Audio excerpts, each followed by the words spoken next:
Assalamualaikum warahmatullahi wabarakatuh.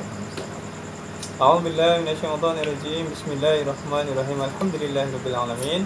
Wa bihi nasta'in ala umuri dunya waddin wassalatu wassalamu ala asrofil anbiya'i wal mursalin wa ala alihi wa sahbihi ajma'in. Rabbi shrah li sadri wa yassir li amri wa hlul 'uqdatam min lisani yafqahu qawli waj'alni waziran min ahli. Amma ba'du. Yang semuakan tuan-puan hadirin semua yang dirahmati Allah, alhamdulillah tanpa suatu halangan kita dalam keadaan sihat walafiat, kita boleh menyambung mengaji lagi pada malam hari ini. Kita harapkan, kita berdoa semoga majlis mengaji kita ini mendapatkan keberkatan dan ilmu bermanfaat dan rahmat daripada Allah Subhanahu wa taala. Kita sambung lagi pengajian kita tentang hadis Rasulullah sallallahu alaihi wasallam tentang kelebihan beristighfar, keutamaan atau fadilah beristighfar. Bismillahirrahmanirrahim. An Ubadah bin Samit radhiyallahu anhu qala sami'tu Rasulullah sallallahu alaihi wasallam yaqul man istighfara lil mu'minina wal mu'minat kataballahu lahu bi kulli mu'minin wa mu'minatin hasanatan. Rawahu At-Tabrani wa isnadu jayyid. Jayyid ini bagus, baiklah, sanadnya baik. Maksud hadis ini artinya adalah Sayyidina Ubadah bin Samit radhiyallahu anhu telah berkata, saya telah mendengar Rasulullah SAW telah bersabda, siapa saja yang beristighfar untuk orang beriman laki-laki dan wanita, maka Allah Subhanahu wa taala menulis untuknya sebagai balasan terhadap istighfarnya itu pahala sebanyak bilangan lelaki dan wanita mukmin. Jadi kalau kita mendoakan atau istighfar untuk orang lelaki yang beriman atau perempuan yang beriman, maka kita mendapatkan pahala sebanyak kebaikan orang yang beriman lelaki dan orang yang beriman perempuan. Bagaimana caranya? Jadi banyak cara, seperti hadis lainnya, tak ada kat sini ya. Hadis yang lainnya bahwa Rasulullah SAW berpesan sebelum tidur, lebih kurangnya seperti yang disabdakan Rasulullah, hendaklah kita jangan tinggalkan sebelum tidur untuk memohon maafkan, meminta maafkan orang yang beriman lelaki ataupun perempuan. Jadi disambung dengan hadis ini, maka kita mendapatkan pahala sebagaimana banyaknya kebaikan orang lelaki yang Islam dan banyaknya kebaikan orang yang lelaki perempuan.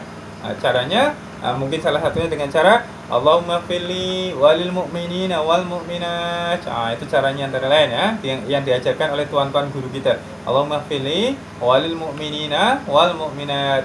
Kalau boleh hendaklah dibaca sebelum tidur, kita baca sebanyak 27 kali. Allahumma fili walil mu'minina wal mu'minat. Ya Allah, ampunkanlah dosa-dosa saya dan ampunkanlah dosa-dosa orang yang beriman lelaki dan orang yang beriman perempuan. Atau dengan cara astaghfirullahaladzim lil mu'minina wal mu'minat, itu pun boleh. Astaghfirullahaladzim lil mu'minina wal mu'minat, atau Allahumma fili walil mu'minina wal mu'minat. Jadi jangan tinggalkan sebelum kita tidur, kita meminta maafkan dosa-dosa orang-orang yang beriman lelaki ataupun perempuan. Seperti tuan guru kita ijazahkan, kalau boleh baca 27 kali sebelum tidur atau 27 kali pada malam hari. Allahumma fili walil mu'minina wal mu'minat, atau astaghfirullahaladzim lil mu'minina wal mu'minat. Terang, paham tak?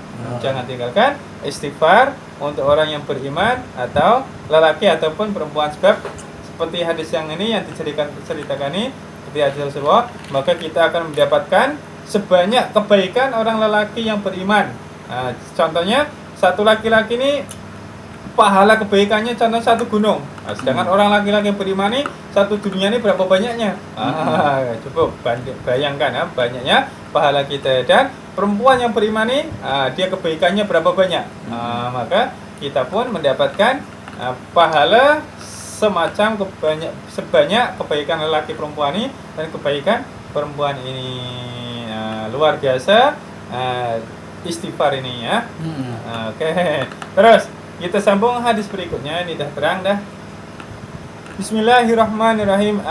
Anil Bara ibni Azib radhiyallahu anhu qala Rasulullah sallallahu alaihi wasallam idzal taqal muslimani fatasafaha wa hamidallahu azza wa jal wastaghfarahu ghufira lahuma, rawahu Abu Dawud.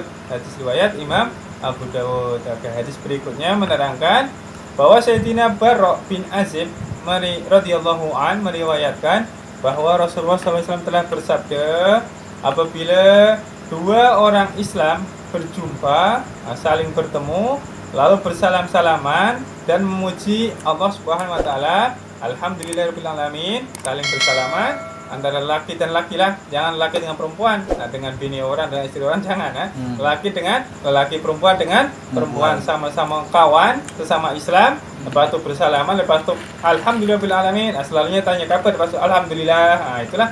Nah, serta memohon istighfar daripadanya, seumpama dia berkata alhamdulillahi yaghfirullahu lana wa lakum, maka Allah Subhanahu wa taala akan mengampunkan kedua-dua mereka, dosa-dosanya antara dua orang tadi dimaafkan oleh Allah. Oke, contohlah kita bertemu kawan, jumpa kawan, pas kita salam, alhamdulillah.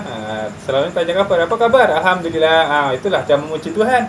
Lepas itu, ya Allah, semoga dosa-dosa kawanku ini dimaafkan Tuhan. Itu saling mendoakan supaya dosa kawan ini dimaafkan. Saling mendoakan maksudnya. Ya Allah, ampunilah dosa-dosa saya dan dosa-dosa teman saya nih. Kawannya pun mengucapkan ya Allah, ampunilah dosa-dosa saya dan dosa-dosa kawan saya ini.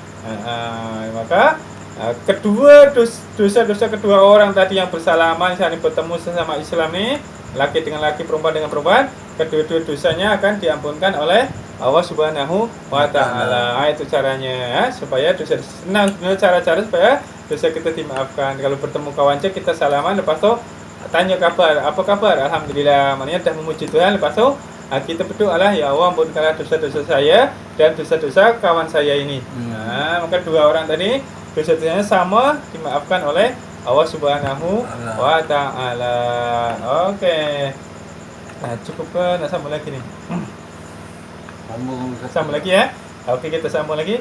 Bismillahirrahmanirrahim. Anil Bara ibni Azib radhiyallahu anhu qala Rasulullah sallallahu alaihi wasallam, kaifa taquluna bi farahi rajulin falatat rahilatahu tajuru zimamaha bi ardin kafrin laisa biha ta'amun wala syarabun wa 'alaiha lahu ta'amun wa syarabun fatalabaha hatta syaqqa 'alaihi thumma marrat bi jidli syajaratin fatalaqqa zimamuha fawajadaha mu'allaqatan bihi. Qulna syadidun ya Rasulullah, qala ama innahu wallahi wallahi lahu asyaddu farahan bi taubati 'abdihi minar rajuli bi rahilatihi. Hadis riwayat Imam Muslim, rawahu Muslim. Arti hadis ini hadis panjang sedikit nih, lebih panjang. Bahwa Sayyidina Bara bin Azib radhiyallahu anhu berkata, Rasulullah SAW telah bersabda, apakah pendapat kamu tentang kegembiraan seorang lelaki yang telah terlepas unta betinanya? Ini orang ini diibaratkan macam nih, orang punya unta betinanya terlepas. Unta itu pergi sambil menarik tali hidungnya ke arah bumi yang gersang, yang tak ada sembarang makanan dan tak ada juga air. Unta itu pergi ke tempat yang gersang, tak ada air. Sedangkan unta itulah yang membawa makanan dan minuman untuk lelaki tersebut. Makanan dan minuman yang punya tuh dibawa oleh unta. Justru lelaki itu mencari untanya sehingga dia keletihan. Yang punya tadi mencari hingga letih. Unta itu lalu di tepi sebatang pohon, lalu talinya terletak pada batang pohon itu, dan lelaki itu mendapatinya terlekat di situ. Lepas itu terjumpalah unta betina tadi. Unta itu membawa makanan si punya. Unta itu pergi ke tempat yang gersang. Lepas itu sang punya, tuan punya tuh dah letih cari unta tuh, jumpa pula ternyata dekat sebatang pohon lah. Lepas itu kami menjawab, sahabat tadi menjawab, dia angkat sangat gembira sebab dia bertemu untanya. Ini cerita Rasulullah ini diibaratkan macam ini ya. Lalu Rasulullah SAW bersabda, ketahuilah demi Allah, sesungguhnya Allah Subhanahu wa Ta'ala lebih gembira dengan taubat seorang hambanya daripada gembiranya lelaki itu karena mendapatkan untanya kembali. Oke, setelah menghadapi keadaan yang genting dan putus segala harapan. Riwayat Imam Muslim. Jadi ibaratnya kalau kita buat dosa pada Allah, maksiat lah, buat maksiat.